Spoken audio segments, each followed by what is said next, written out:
Ready. Okay. Whenever you're ready.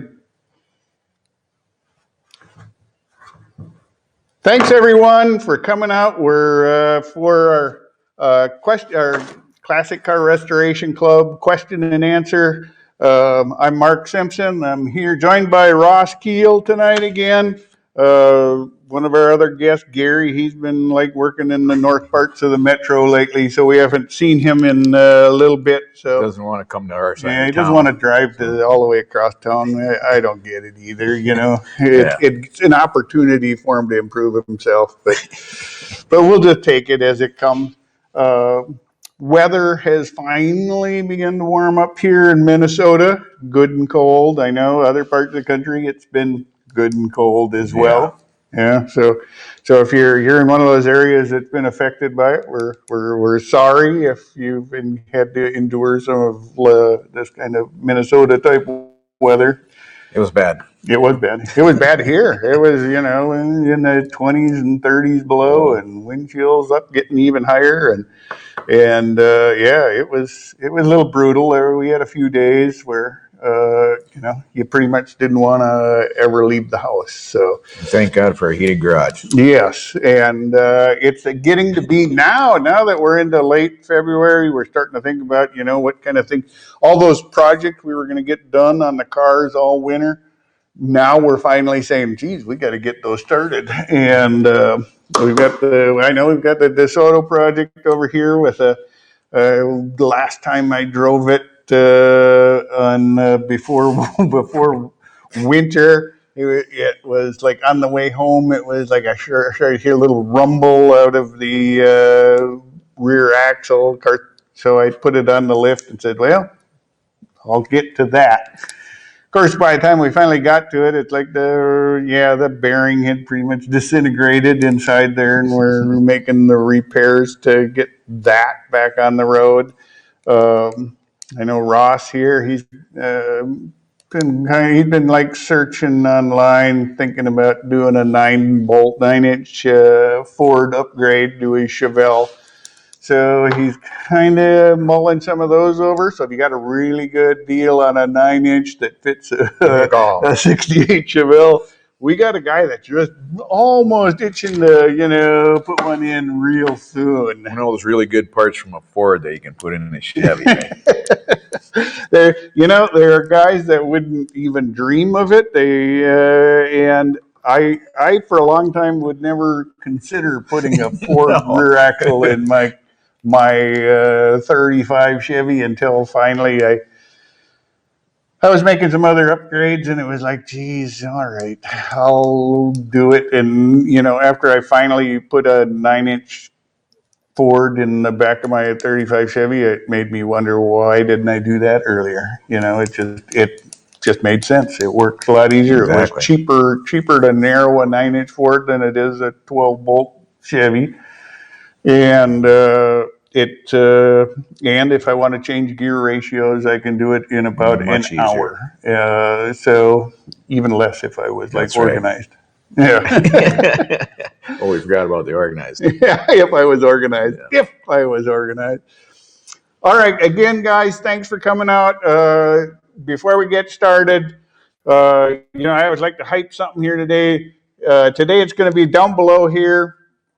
There's a box for a promotion for our member ride section. There's basically two kinds of member rides on the site. There's the regular member rides, and then there's where you can enter and participate by actually posting your own car to the site. It's a little quicker to get it up. Check that out. You can also just go down and cruise and check out a lot of the other people's cars. There's some great looking rides in there. While you're at it, not right now, do it like after we're done, you'll go out there on your computer, post some pictures of your car and tell us a little bit about it. We like to see those, and we know a lot of the other members like to check those out too.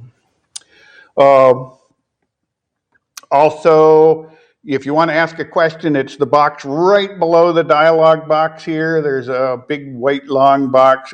Enter it there. Don't go down to the lower corner. There's like a little chat button. If you want to talk to, if you have questions about your your membership or renewals or anything like that, you can go down and talk to them down there about that. But for the purpose of this question and answer, just type it right below and let's get started before I yammer on much longer. And our first question is from Mike Farrell.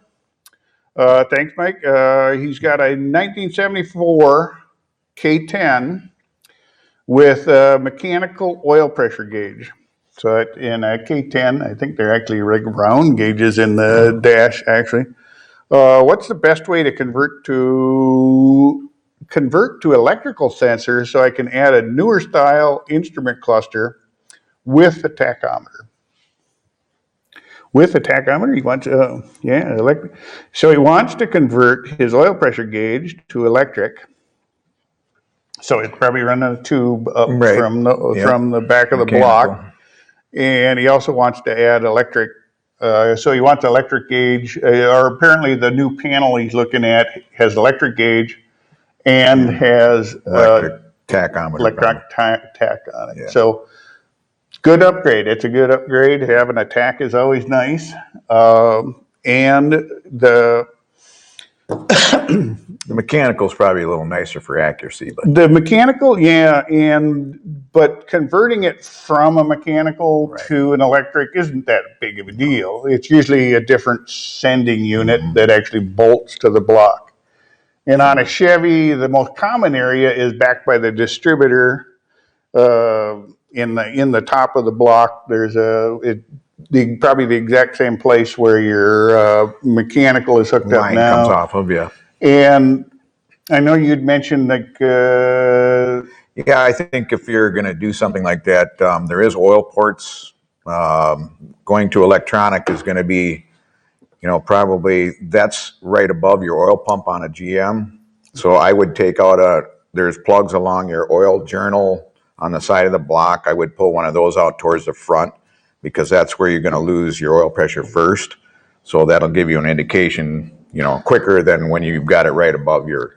And that's usually the racers, they want to know instantly when they're losing pressure because they've got thousands and thousands of dollars invested into a block. And usually when an engine loses pressure, it's the furthest away from the oil pump that they notice it first. So on a small block Chevy or even big block Chevys, there's oil journal ports all the way, going up the side of the block, and there's usually a plug up there somewhere. Usually right above the oil pan, you'll see the plugs in the block. And if you can get to, if you got access to put in one there, that's also a good place. Also, if it's just a daily driver and everything else, the stock location is fine. Right. You're probably never going to have an issue with it. For most, just street-driven cars are fine where it's at. So, you got some options there. If you want it up on top, or you want to, get on your air oil passage elsewhere, there are a few options there. But really, it's just a matter of dropping a difference ender, and then running the wires to it. Yep. And the way a oil pressure sensor works is there's a feed that comes off your gauge, and it basically, all the gauge does is measure the resistance to ground. So it's a hot lead that comes off of your gauge to the oil pressure sensor, and the sensor itself will vary by the amount of resistance to ground will vary based on how much oil pressure there is.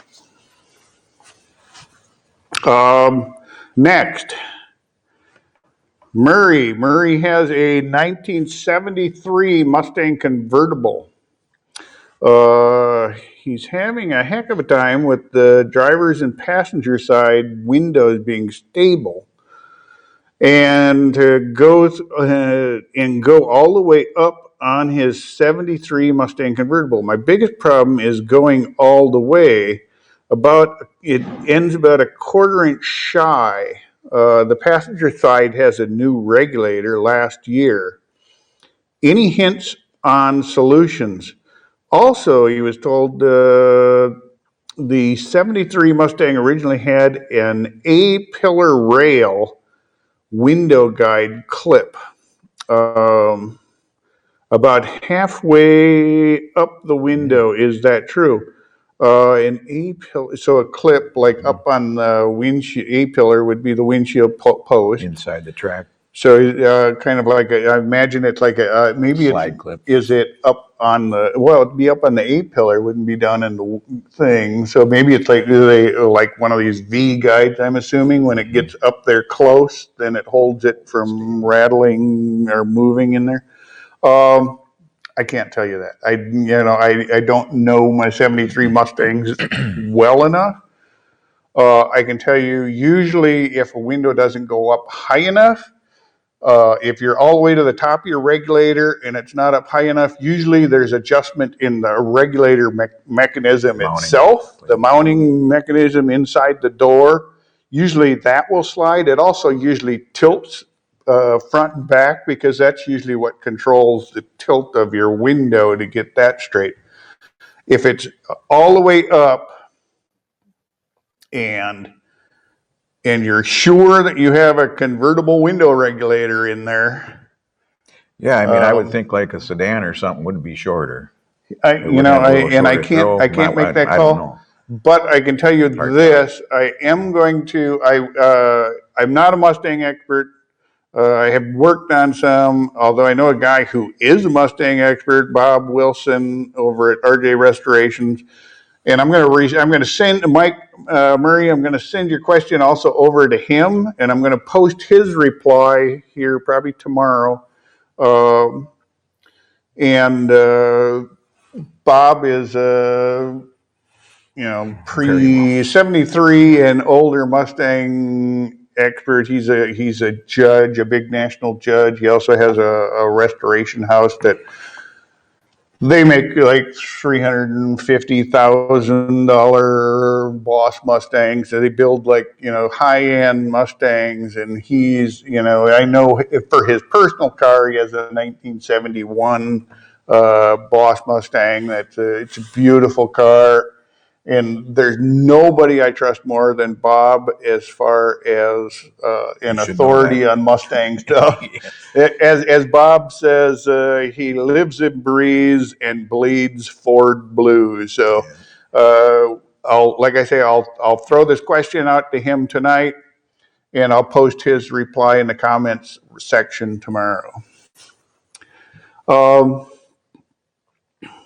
Jay Davis writes, I have a 67 C10 Chevy, and I'm running a NV359. All right, you might have us on this one. Do you know what an NV359 is? All right, you've got you Just to explain a little bit more. you stumped us, okay? And ask us, well, what about your NV359? Is you got us on that one, Mr. Davis. Feel free to give me a little bit more information down below, and we'll gladly give it our best shot. Now Steve writes in, when replacing the complete trunk pan on his 68 Chevelle. Oh, he's got a nice car. Wow. Yeah. Nice car. Should I weld in the braces first before the removal and replacement to prevent any movement of the body and alignment of the quarter panels? It's always a good idea to weld in any braces you think you're going to need. The 68 Chevelle is a full-framed car. Right. Unless you haven't got quarters on it. Yeah. But by being a full-frame car, usually the body doesn't move around a lot, especially if it's still on the frame. There are back mounts that mount to the frame. There's forward mounts that mount to the frame. And, if the quarter panels and everything, assuming it's a coupe, convertibles you got to be a little more careful with because those tend to like want to move around a little bit more just because you lose all the roof structure tying stuff together. But when you can replace the most of the trunk pan without having to need a lot of bracing. You'll want to make sure because it's not supporting any weight, and there's not any, as long as the car is still on the frame. If you're on a rotisserie, then all bets are off. You're going to need to do some bracing just to keep things from, putting too much pressure on the quarter panels or anything else. But if you're still on the frame and the car, most of the weight of the body is resting on the floor pan and other places, there's not a big need to put in a ton of bracing. It's hard for me to say 100% without seeing your car. But if it's a solid car, just bad floor pan or trunk pan, which isn't all that uncommon because your trunk seals always leaked on them damn things. Your body mount channels are still going to be there. Yeah. So for the most part, if you can stabilize the areas where you're not going to remove any metal, if you can make sure your tail pan stays exactly where it is, you might want to tack up some braces for the tail pan on the car. You might want to tack in some braces, and if you're doing a lot of cases, if I'm like some of the cars that I've done recently, if it's solid enough where I'm pretty sure the things aren't going to move too much, you can get away without a lot of extra braces. And, a lot of times that stuff gets in the way anyway. So as long as it's a good solid car, it's sitting on the frame, and you can get the bulk of your trunk pan welded in. And, you may run into a case where you got to, at some point lift it up to finish the welds on the backside or to get your seam sealer on the bottom of it or whatever. But, those are decisions you can make later on. Use common sense, see where you think you're going to need the bracing and go with it, Yeah. I think you'll be fine, as long as your car is stabilized and, nothing's going to move once you cut out that trunk pan.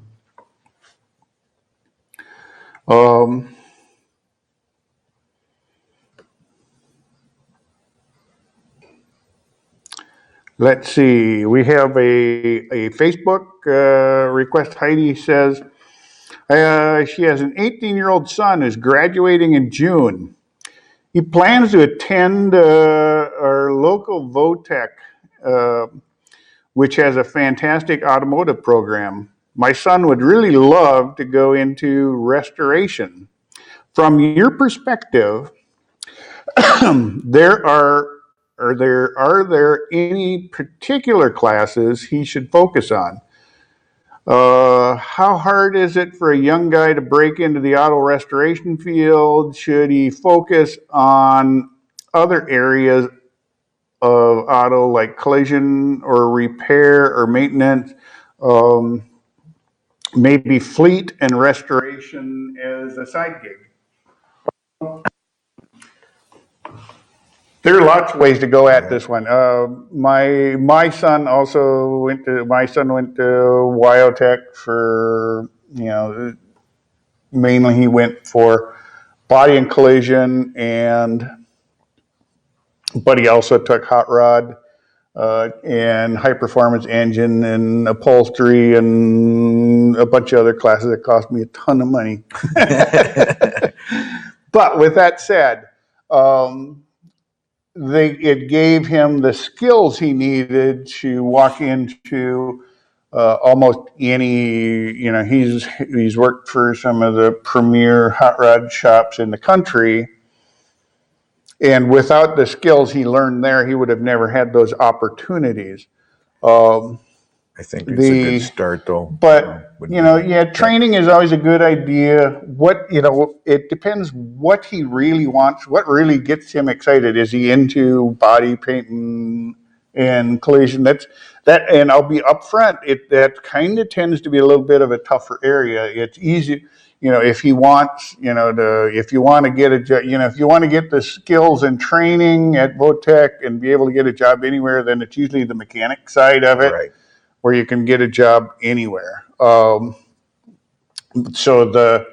Because they're just flat out more, cars break down more than they get in accidents. Yeah.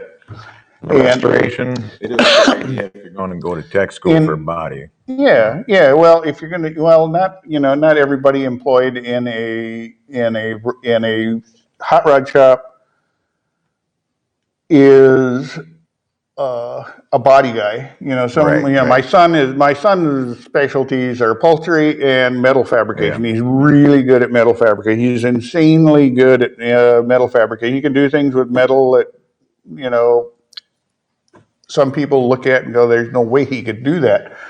And it's good stuff, but he worked on, he was driven and worked on his own to develop, both his welding and metal forming skills to be able to do what he does. So now he's in demand in a lot of places to do that kind of stuff. So he kind of worked for himself and he goes into different shops and also does some work for some collectors who have restoration facilities, and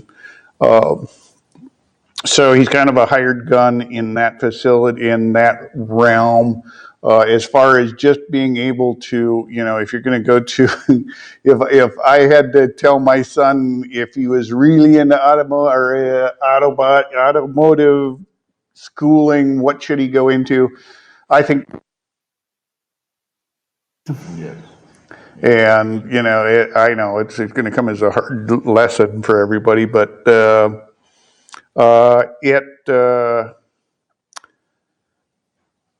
it's just a matter of there's a big demand, and there's not a lot of guys go into that, and the pay that they get to do that stuff, it's usually big and dirty and grimy work, but the people I know that do it,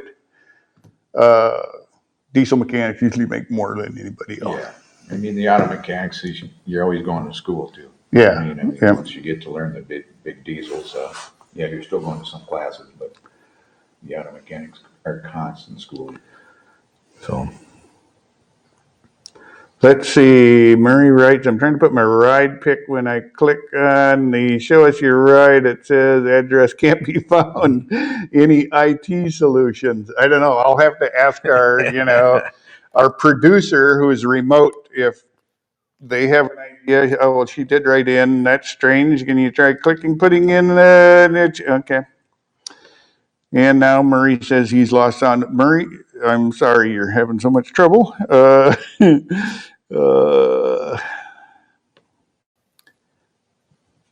right.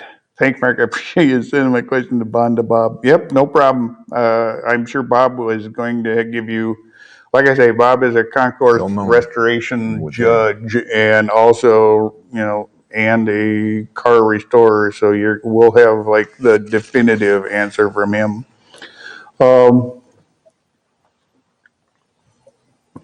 Vern on Facebook asked, I have a 68 Charger and gonna change the small block torsion bars for big block bars to support my 440. Will changing the table bushings have a positive effect on my steering play? I don't believe offhand you're going to experience any difference in the actual play.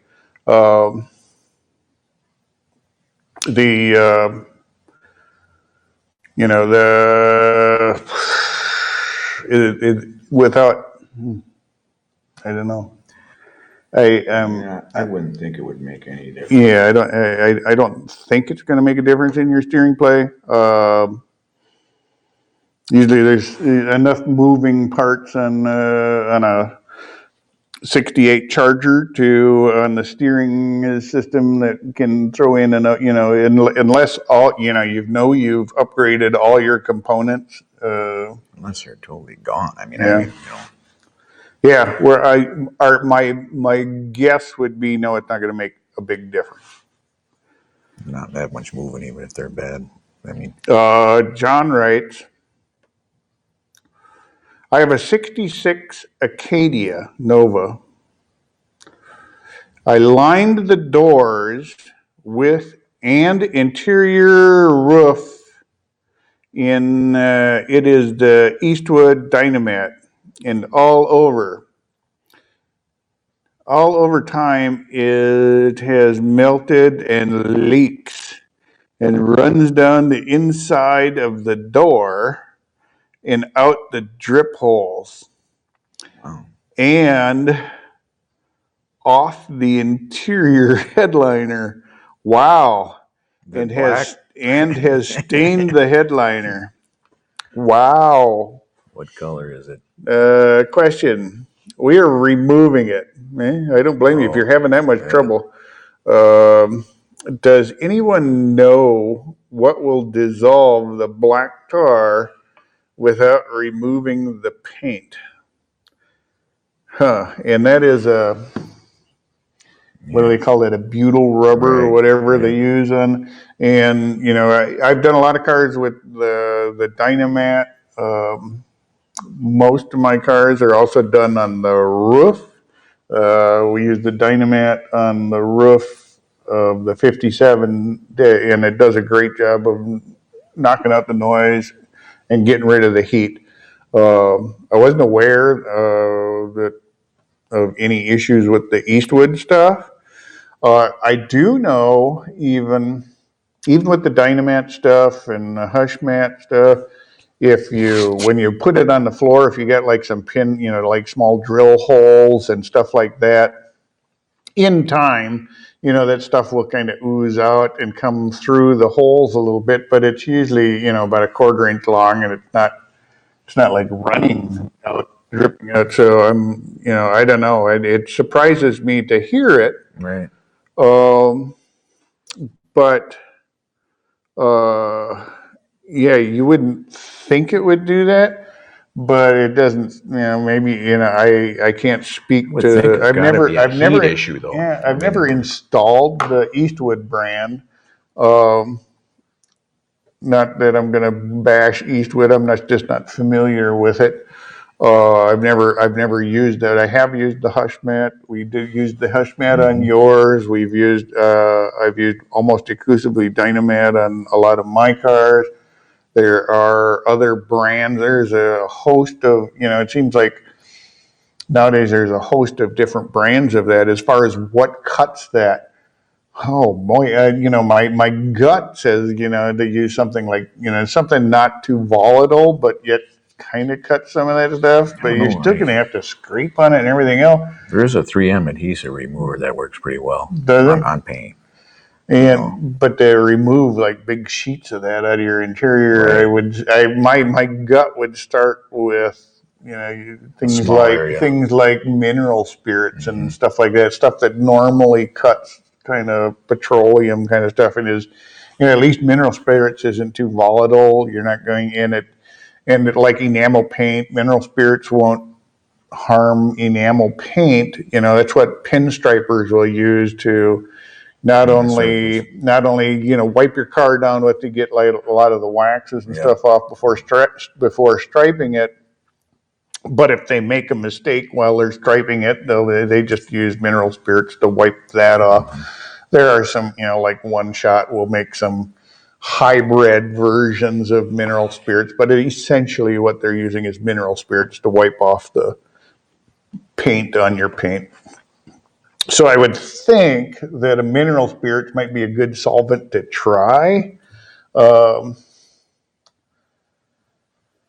That would be my. It's going to be, it's kind of the way it's made. I've never tried to remove big amounts of. It's a lot of material. of sound deadener like that. Not that it won't crop up at some point. I imagine it will, and then I'll be like, so if somebody's had experience with it, feel free to type that down in the comment section. We'll take your advice as well. I haven't ever needed to remove entire panels full of it. I've never heard of it happening. And before I say that completely, I have had to do like a door where it was inside the door. Usually you don't put that stuff inside the door. Usually you put it just below the door panel itself. It's usually the biggest problem with it inside the door on the door skin is sometimes it will start to let loose and then it becomes an edge to catch water and moisture and stuff. So usually I like to use undercoating or other types of soundproofing inside the door because the big sheet stuff can let loose over time and create kind of a pocket to hold moisture and create new problems for you. It would be interesting to know what color that car is, though. Yeah. All right, go ahead. Type in whatever. Ross has his curiosity going. He wants to know. He wants to know if you got a black car that's getting real hot and maybe hotter than most normal cars, and I'm close to 40 degrees difference between a white car and a black car. It does get warmer. Yep. What type or kind of sand glass beads do you use in your sandblasting cabinet? Basically, we use two kinds of blasting media here. One is called a DuPont Starblast. And what we like about that is it's sort of it's aggressive. It'll take off rust, off cast iron, and stuff like that. That's kind of what we like about it. It has sort of like a particle size where it'll get into things like cast iron and pitting and stuff like that, and really pull it out of there. It's sort of a brownish color. Works beautiful for taking in. It's a little on the spendy side, but it lasts a good long time. We've tried stuff like coal slag and some of that stuff. It works, but it doesn't really get into the pores as well as that DuPont Starblast will. And the other one that we use is just a fine glass bead, and that's for whenever we're blasting stuff like aluminum, where we don't want to, a lot of times when we're blasting aluminum, we don't want to remove that much material, but we want to have a nice finish when we're done. So we use a glass bead where the Starblast will really roughen that up a lot. Like if we're blasting like an intake manifold or something like that, it'll put a lot of tooth to that aluminum. But if we use glass bead on it, we use a real fine glass bead. There's no brand that I'm, sold on. Not like the Starblast, which is our usual media. The glass bead is just a fine. It's really fine. But that works great for, it cleans up things like intake manifolds and aluminum things and carburetor parts without, pulling a lot of material off of them. So those are the two kinds we use the most. There's a ton, we've got a industrial supplier in the area, and you go into their main office and they probably have 40 different kinds of blasting materials. So, it's in most of your bigger cities, if you just, do some searching, there's going to be some suppliers for that. And I know here, they have everything from, crushed up corn cob stuff and walnut shells and anything else you can imagine to blast something with. Surfaces, as well as really aggressive stuff for moving a lot of material real quick. But for our restoration stuff, Starblast, glass and glass beads. So we only have in this shop we only have the one cabinet, so we usually have to switch them out. I know We have friends that have multiple cabinets where they'll have, with 6, 8 different cabinets where they have different, the specifically different medias for each cabinet, so that way they don't have to go through the effort to change over media. It doesn't take that long, but it's still, it's 15 minutes to change out the media. Well, if you're in a production shop, if it's 15 minutes here and 15 minutes there, you can chew up a bunch of time. Yeah. So, but for most hobbyists, you're going to find, you only need a couple different, because you're not going to spend all your time changing media anyways. Let's see. Rory writes, I have a tank full of 4-year-old premium gas with 360-degree protection additive added. Safe to run in my 312 V8 or not?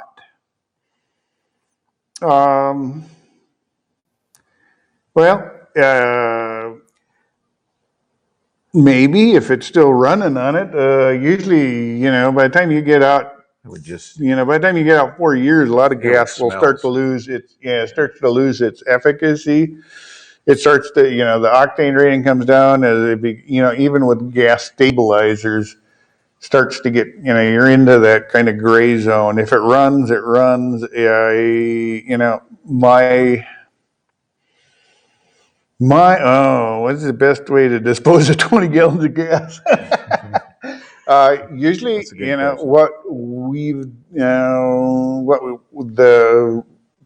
the proper way to do it is to, take it to recycling center a somewhere. recycling center. Yeah. Here in our county here, we have a hazardous waste recycling area where if you do have, I just brought them a couple gallons of really bad gas that looked more like orange juice than it did like gasoline. Yeah. I think the best way would tell would be smell. I mean, if it smells, Yeah. I mean, you can smell all gas. Yeah, and I have taken old gas and if it was close, it was only a couple years old or something, and mixed it with fresh gas and run it in my lawnmower. Yeah. I know sometimes if the gas is close, maybe you can run some of it, just as long as you mix it with some fresh gas to help dilute it down. But yeah, if it's a full tank at 4 years, you're kind of reaching. Like you say, I About guess the if limit. it runs, If it runs, or might be good for your lawnmower yet, or you'll be rebuilding your carburetor on your or lawnmower. pull the carburetor apart first before and see what that looks like. You're into that gray zone there. The best way to get rid of it, I would say, recycling center. It's probably not. Yeah, it'd probably the lawyers would get upset if I told you anything else. Next time you have a bonfire.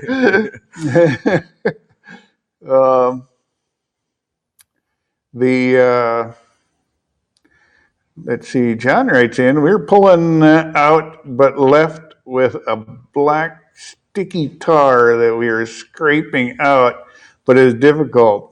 When you set on the floor, it dissolves into a pancake.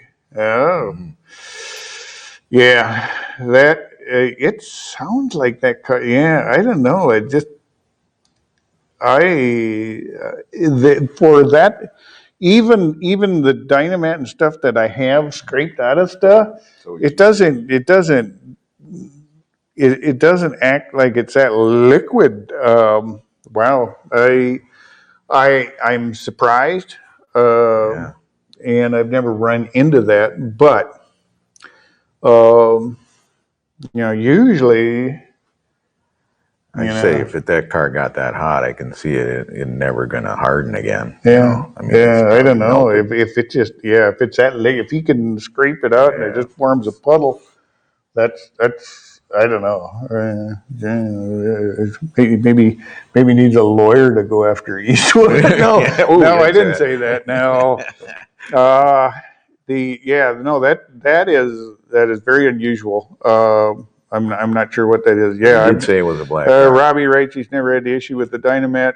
Very interesting. John's issue. Yeah, I've again, like Robbie says, I've used the Dynamat stuff, and we've used the Hushmat stuff, and I've still got Hushmat sitting over here in the garage, and there's like no issues with it. And he did say it was black, though. Did he say it was black? I believe he did, didn't he? Oh, I don't know if he did mention his color. They're pulling. Oh no, he's just pulling out the black sticky tar stuff. But the fact that he's pulling it out and then it just still, it seems like to me, it seems like there's a problem with that. It just being stable. Yeah. This is the fourth car we did. This too, and all the others worked. We're baffled. Thanks for the mineral spirits hybrid idea. Yeah, wow. I'm. If you're not, maybe you got a bad batch. Maybe it's just, we don't want to get out here and just blast them. But it is, it is possible to get a bad batch of something. Maybe did say he put it over paint, though, right? Yeah. No, it was a paint. Well, normally we did. Right. In this car, everything's over paint. But normally I paint the whole interiors. Yeah. Right. Before I put Dynamat all over it, I make the interior look nice and shiny and pretty, and then it's like I slap it all with Dynamat. Put paint on it, and everybody says, "Why'd you do that?" And then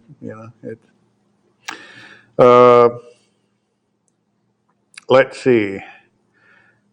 It is orange. His car is orange. It hasn't been out of the garage since applying it. Really? Wow. It hasn't been out of the garage. It's doing it in the garage. Wow. Not even in the sun. Holy smokes. I never heard that. All right, John, one more question. What part of New Mexico or Arizona do you live in? No, yeah, you're really throwing us all for a loop. If anybody else has any ideas, I know I have also gotten Dynamat to pull before easily, but this is like a Minnesota thing, if it's really cold. You put but again, if you're worried about scraping the paint, then it's maybe an issue. Yeah. But we have put like putty, when it's really cold, put a putty knife on that sucker and get it going. And it's, and when I'm saying cold, I'm saying, it's like 20 degrees kind of cold. Yeah, below freezing. Which is, half the year here in Minnesota.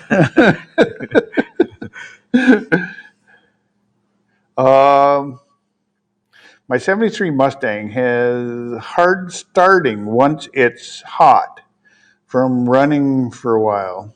Always eventually starts, but gives me the heebie-jeebies. Usually hard start when it's hot. 90% of the time is heat sink on the starter itself. Body's getting hot. And sometime, because when the motor itself gets hot, it takes more juice to actually turn the motor. The motor requires more amperage to turn because it's the heat sink. That's why if you go to like Jigs and Summit, and a lot of those sites still have shields and blankets and heat stuff to keep the heat off the starter. Usually that's a sign that your starter is starting to get old. The bushings are starting to get worn and everything else. So when everything gets hot and expands and everything else, that it doesn't want to turn as free. That can be a big part of it. If it's turning over fine, however, and still hard starting when it's hot, timing. It can be timing. It can be fuel. Maybe a spacer in your maybe your carburetor's getting too hot and it's starting to vaporize the fuel up in the bowl. So there sounds like it was a crank issue, though, right? He doesn't really say. He just says it's hard starting. It doesn't say. So yeah, Murray, if you've got a little more like most times I run into this, it's like a little more information. Is it hard starting because it's not turning over fast enough, or is it hard starting, it's just cranking and cranking and not firing? What company do you recommend, Robbie writes, what company do you recommend to be the best supplier of vintage Mopar touch-up paint, in particularly FC Plum Crazy Purple? Yeah. There is, now, as soon as I say it, somebody's going to send out a bad batch of Plum Crazy Purple. I'll look bad. I've had, and there is a company called, and I believe the name is Automotive Touch-Up Paint, or Automotive. They actually will. I'm gonna. And I can post a link to it here later. But I'm going to quick do my internet search and we'll find out if I remembered correctly. I hate doing this just because it messes with I'm going to break out of it. Just because we're streaming video over this computer at the same time we're doing it. But there's a company I believe called Automotive Touch-Up Paint. I will actually post a link to it once I can get out to it. But they make it, they have touch-up paint in spray cans. They also have it in pens. So, and they'll make almost any specialty, and I'm positive they have Plum Crazy Purple.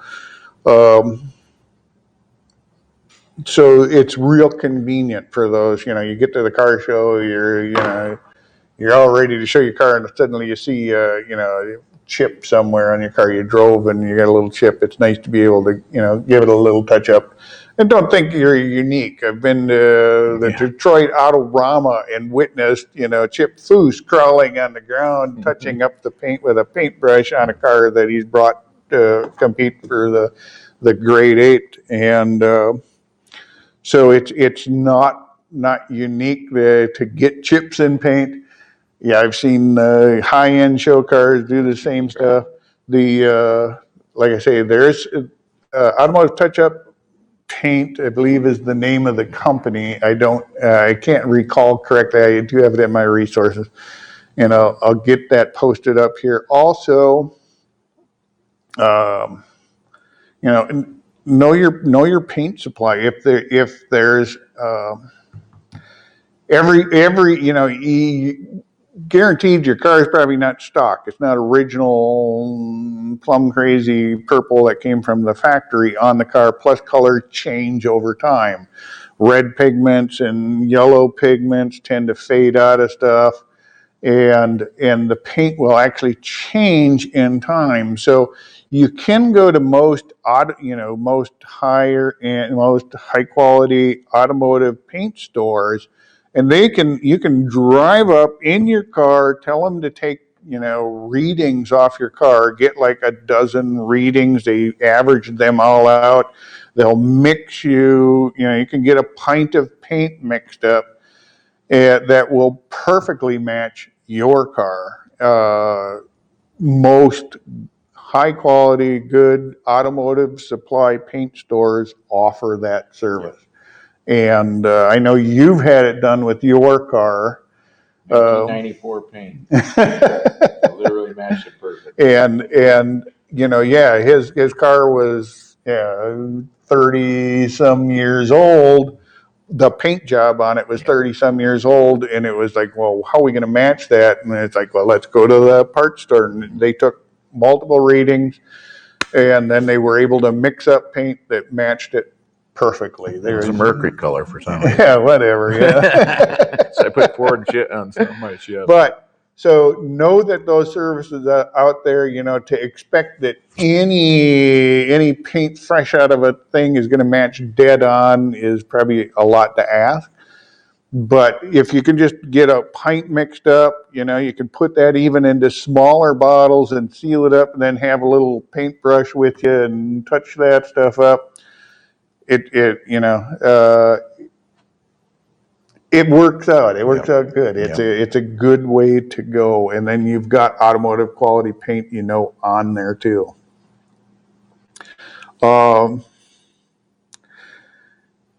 Atlanta asks, hey guys, first time here. Can you guys talk a little bit about stages of rust? This is most of the cars you buy, Ross. Yeah, I do. Yeah. Ross has been known to. We know a lot about rust here in Minnesota. We grew up with rust.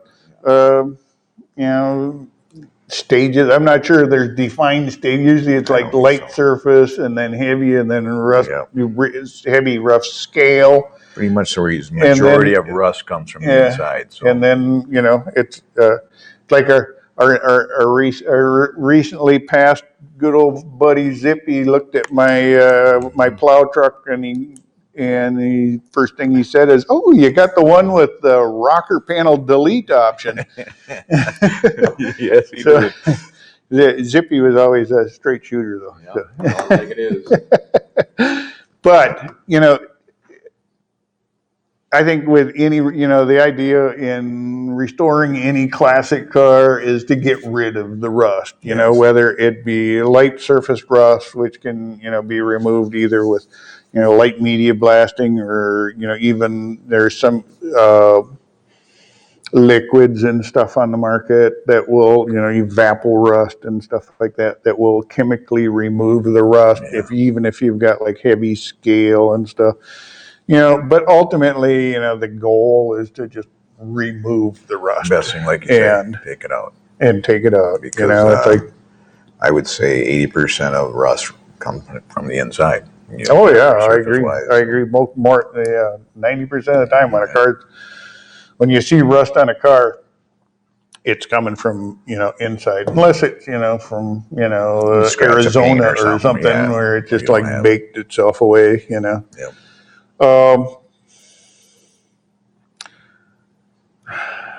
Let's see. Oh wow, the John, you continually baffle us with your Eastwood sound deadening thing. He's in Canada. Oh, so it's kind of cool up there. So you're in a cool climate with an orange car, and it's still melt. You've given us something to talk about, John.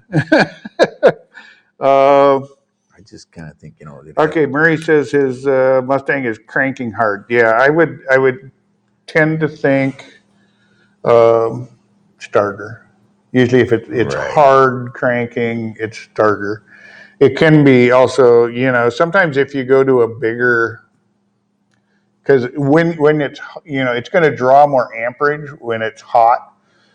So if you can go to a bigger cable, sometimes that's a good help down to your starter, so you can deliver more amperage easily. Also, but like battery ground. I mean, going to the motor. Yeah. I mean, a lot of times if that's not a big cable, you don't have a good clean ground. Good ground to the motor. Good ground to the motor. You'll see in some cases where people ground to the frame. Well, then, you know, remember it's think of it like, you know, like a hose, where if you're dumping a bunch of voltage in, you got to get that voltage back to the battery. So you need, as big as that cable going to the battery or to the starter, you need a ground equally as good. And I've seen, you know, some street routers are known for this, where they ground it to the chassis or something like that. And I'm an advocate of having a good solid ground wire from the battery to the engine. Yeah. You can get by with, you know, if you got a good wire somewhere from the chassis to the engine and then to, you know, you can do it without that. But if you really want to make sure your car's going to start good and deliver the maximum amperage, you run a good solid, you know, ground wire from the battery to the engine. Yeah. And another thing too is, As far as exhaust, I mean, if he's running headers, I mean, And then that delivers clearance issue. it delivers all kinds of heat right to the starter. Yeah, I mean, your old manifolds are up higher, so, you know, you've got one pipe coming down, but when you got headers, usually they're running close to the body, you know, throw the motor block. And a high torque starter can be a good way to get Gear reduction, high torque gear reduction starter, smaller starter, so you got more airspace around it to start with. And then because it's got a gear reduction, will turn it over quicker, even when it's, even when they're hot, they'll still turn it over quicker. And all the new aftermarket stuff is really Oh yeah, nice, even the pretty new cars. A lot of the new cars are all gear reduction they're all starters. gear reduction. Yeah. The says it's turning over like almost like a dead battery. Yeah, but the battery's fine. Yeah, Greg recommends Touch Up Direct. That might be a darn good source. Let's see, Philip Morton. I have a 1969 fastback Mustang. How do you take the chrome roof rails off without damaging them? Huh. Those are a pain on any car. Yeah. And I'm going to tell you my answer, and then again, because this is a Mustang question, I'm also going to send this one over to Bob Wilson. We'll post it down below. Like I said, Bob is our Mustang expert here, just because he builds Concours quality cars. And enough about Bob, but I know on this car and many cars, the stainless roof trim or roof rail trim is really thin stuff, and it's just a covering that kind of it hooks on the top of the rail and it just kind of clips underneath. And the way to get it off is to press down on it and lift out on the bottom. And you kind of start at one end and just slowly work it. I like to do them without any tools. Hard as heck on your thumbs, though, doing that. And sometimes if you have to, you grab like a wide nylon pry tool and you press down really hard on the top with your hand. Started. And then just get it started with the pry tool underneath. And when I say it, I don't use any screwdriver. Never use screwdrivers. I know there used to be the old adage was, use a bottle opener, the old kind of lip style push down and use those. But you're going to end up with all kinds of nicks and dings and marks on them. And the idea is we don't want to cause no harm. The idea of any restoration thing is cause no harm. Don't destroy a part trying to get it off just because you got to paint it. Take the time to figure out how to get it off without destroying it. It'll be far better. In some cars, it's like impossible to get that roof rail trim back again. So my recommendation is to press down, pull out with your thumbs on the bottom edge. Now, with that said, don't go out in the garage and do it. Wait until I, refer this question over to Bob. He'll also give you his recommendation. I know he's taken apart tons of Mustangs, especially Bob is specifically 6970 Mustang is his forte. Just because he does a lot of Boss 429 cars, which are 2 years only. And he'll have an exact answer for us. So we'll post that up tomorrow also in the comment section down below here. All right. John writes about the Mustang. I have several cars and have found a bad or weak coil causes this problem. With the hard starting, he says it's cranking really slow. I suppose the coil could be drawing more, but also I have I also ground heavily and often to the frame. Yeah, there's nothing wrong with grounding to the frame, although you just need a good heavy ground to the engine somewhere, because all that voltage going into the starter needs to get back out somewhere. What happens if you don't have a heavy ground to the engine? Then it starts to, try to grounding through every other means. Everything that's attached has got to go back. Yep. And it can be trying to reach ground through shift linkage and everything else under there. So give it a way to get back, and then you're not compromising other parts also.